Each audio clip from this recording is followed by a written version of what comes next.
You are listening to That Big CEO Energy, where we talk all things business, life, marriage to create an impactful community, teaching you how to lead your life and your business with compassionate strength. It can be scary stepping out from the barriers we still carry while we were once employees and change the narrative to take charge of your business and team. This podcast is a place for you to come to learn to do just that. From personal experiences, interviewing new friends, I hope that you will tune in to listen all that living that big CEO energy can offer you and your business. I'm your host, Callie, entrepreneur and fractional COO.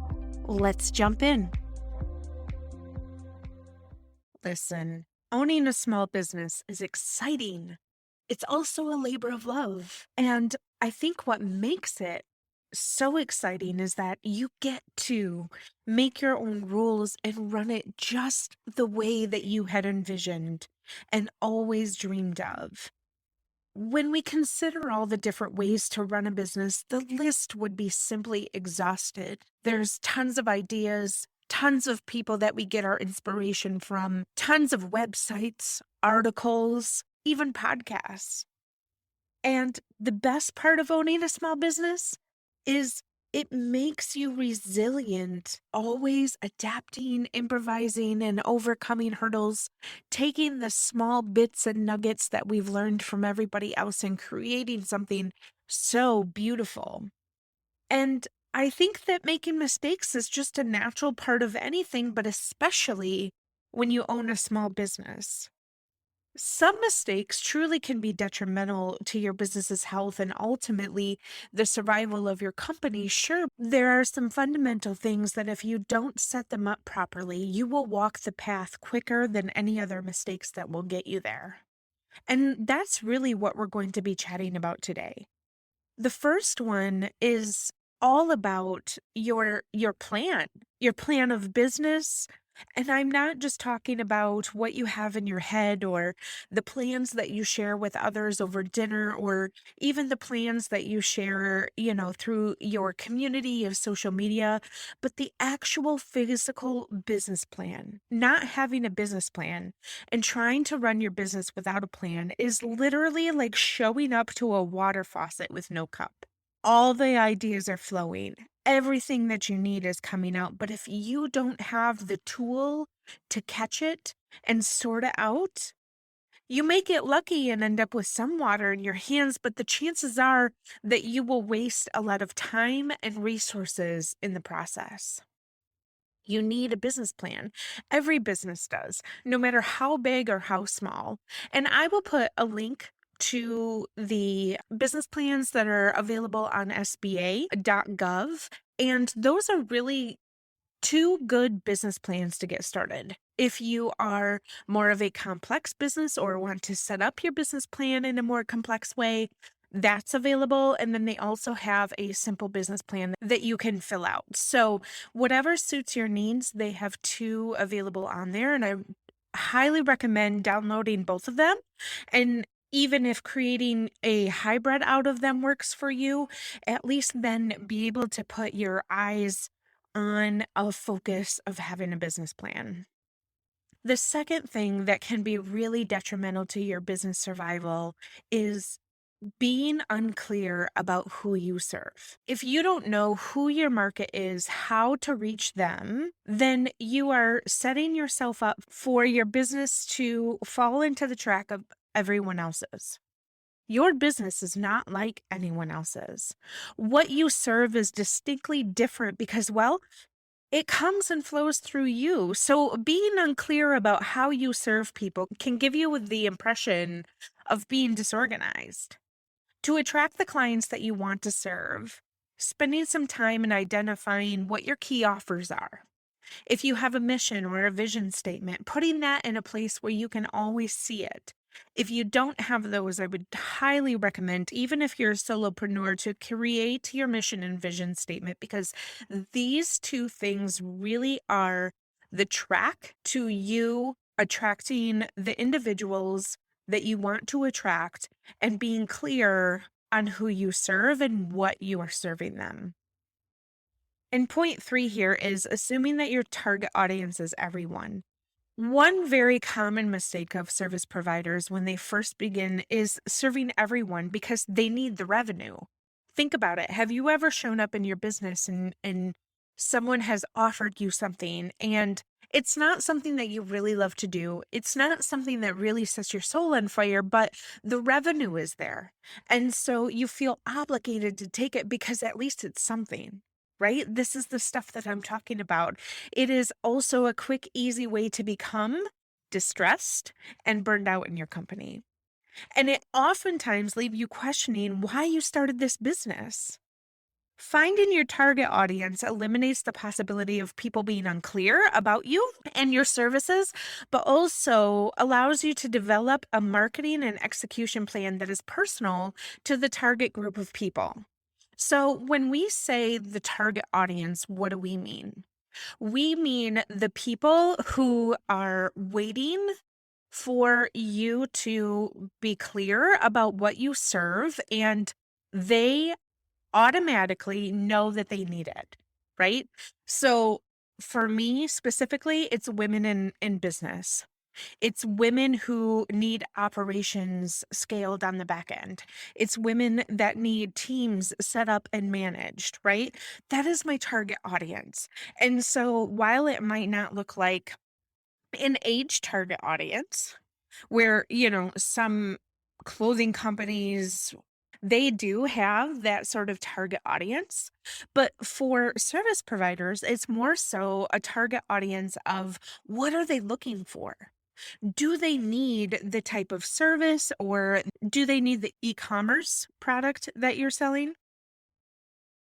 Getting together a framework for how you will show up is conducive to you finding your target audience because when you show up as speaking to one person in that target audience, chances are that one person has other people that are like minded individuals. And so when you go to your social media, when you develop blogs, when maybe you have a podcast or a YouTube channel, whatever that is, keeping in mind that it's one certain person, allowing those things to be authentic and really what your target audience is after.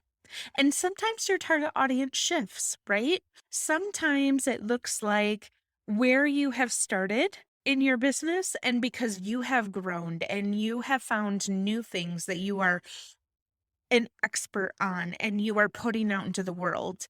Sometimes your target audience shifts, and that's okay. But the fourth thing that is super avoidable that a lot of small business owners make is underestimating the power of referrals. Again, if we're coming back and we're talking to the one person, right? The target audience. And we know that Susie, right, is buying your product or taking on your service. Having a word of mouth for small businesses is the largest way a company grows. And so when you make a connection with Susie, when you are authentic and engaging and being a part of her success, that then transitions to her shooting it from the mountaintops and whoever is in her circle that also would be your target audience, they will come. But underestimating the power of what a referral can do to you oftentimes sets you in the motion of having to have the bootstraps on your marketing plan 24/7. And that causes burnout. That causes exhaustion. And that is just something that none of us have time for. Am I right? So, thinking about referrals, when we don't engage in the referral system and when we don't give back to those who love our services, we are actually doing ourselves a disservice.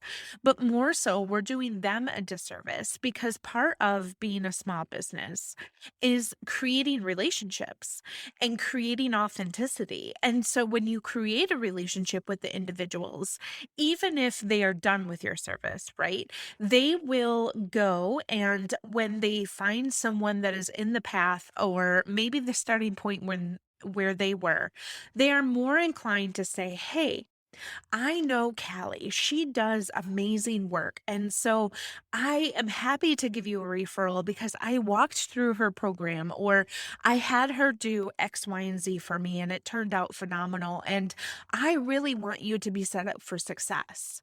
And so that person then comes to you and says, Callie, I talked with Susie and I think you're a really good fit. And can we have more conversation about this? Having other folks who are the bootstraps because they have had a quality experience for you, bar none, is the highest recommendation that you could ever receive. And so the fifth thing here that is super avoidable that a lot of small business owners make is refusing to raise prices with no extras. I will reference my last podcast episode that I did, raising your worth through raising your prices. And I'm just going to go ahead and beat this dead horse. You don't need an excuse to raise your prices. Let me say that again for you. And I want you to write it down this time. I want you to say, I don't need an excuse to raise my prices.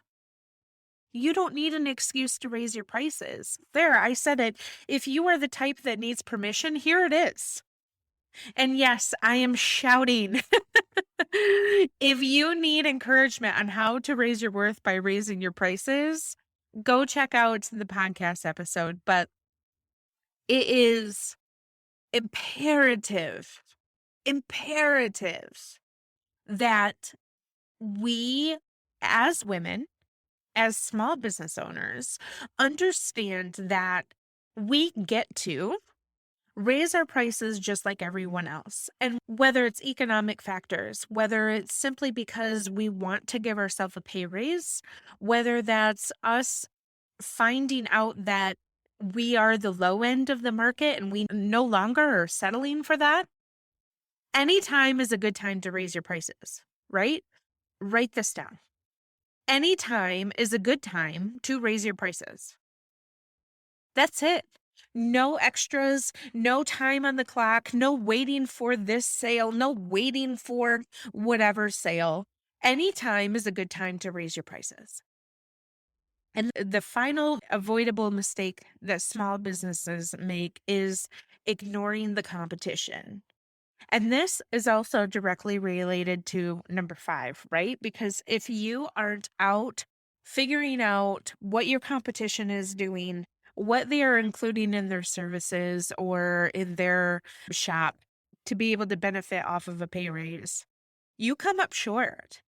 Your business is different because you are different, but there is also a lot that you can learn from those who are in the same level of service as you. But approaching your research with the SWOT analysis, which I will link that episode on where we talked about that, allows the SWOT analysis really allows you to see where exactly you can learn and differentiate.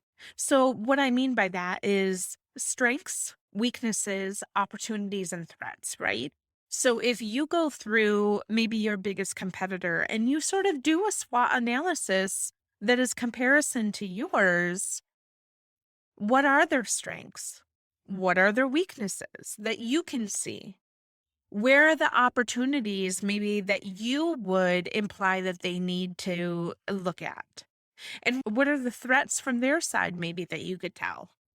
But on the same side, for you, stepping into and acknowledging your competition with the lens of a learning purpose and not replicating is important to always keep your unique approach in your business. This is done by first affirming that you will only use them as a research aspect and not duplicate them. That's where a lot of small businesses get into trouble because they find someone who is in their quote unquote niche. They replicate and the authenticity is lost. So then, sure, some people might grasp on it in the beginning, but when they discover that you are just like everyone else, your traction gets lost. So when we talk about doing a SWOT analysis, it has to be two-part. One is doing it for yourself, but then the other part is doing it for your competition so that you can really understand from a learning lens what they have going on there. I hope this really makes sense. So, taking these 6 things into consideration when you are building your business, you will always function without the rose colored glasses. And instead, you'll be able to harness the power of being a thought leader in your service area. And it really allows the personal growth and business growth beyond what we are as business owners that we get into our heads about. When we look beyond and we take ourselves out of the immediate situation and spread it to the 500 or the 1,000-foot lens and say, what really am I looking at here? Right? Walking it from the top down. Do I have a business plan? Even if your business plan changes from day 1 to month 6, you still within that 6 months made a really good plan. And now it's just evolving and now it's just growing. But that is the very base layer. And so then when you move into being really, really clear about who you serve and who your target audience is and what you serve them, allows you to be able to do meaningful work that is good for your soul. It's everything you left corporate to do. And then those people that come and are in your circle and are getting fed from you refer you out to other people that they know because they've developed the know, like, and trust factor from you. And so within that, then when you have sort of those 4 fundamental things, you are allowed then that as your business grows, as you grow as a person, as you get more things in your tool belt, you can raise your prices. And I'm going to say this again, you don't need an excuse to raise your prices, but you won't be able to raise your prices if you aren't also looking at the competition. And when you ignore the competition, it really puts you in your own bubble that, yes, while you are unique and your service that you provide is unique and your target audience is unique, you will always have competition in those areas. And allowing yourself to be inspired by them and approaching them with a research aspect rather than a duplication aspect really allows you to holistically prepare your business to scale. So I hope this was helpful. I hope that having this target for truly easy avoidable mistakes that every business owner makes, having them on the front of your brain allows you to begin to understand how you can position you and your business to not only be different, but also be able to continue to scale by looking at that 500,000-foot view lens. And if you are having a hard time understanding what that could look like, or who your target audience is, or how to be clear about what you serve and where to start with the business plan, please send me a message over on Instagram. I'm happy to walk through that with you. No concessions, just a friend helping you out. So if that's something that you need, please let me know. And please remember, you are stronger than you think. Thanks for listening to That Big CEO Energy. If you heard something today that helped you, I would love it if you would leave a review and share it with your friends. This helps more people like you become inspired just like you are. If you would like to learn more about how I can help you streamline and position your business for growth or lead your business as a CEO, feel free to jump into the show notes with all of the links to find me. And don't forget to head over to Instagram so we can be pals.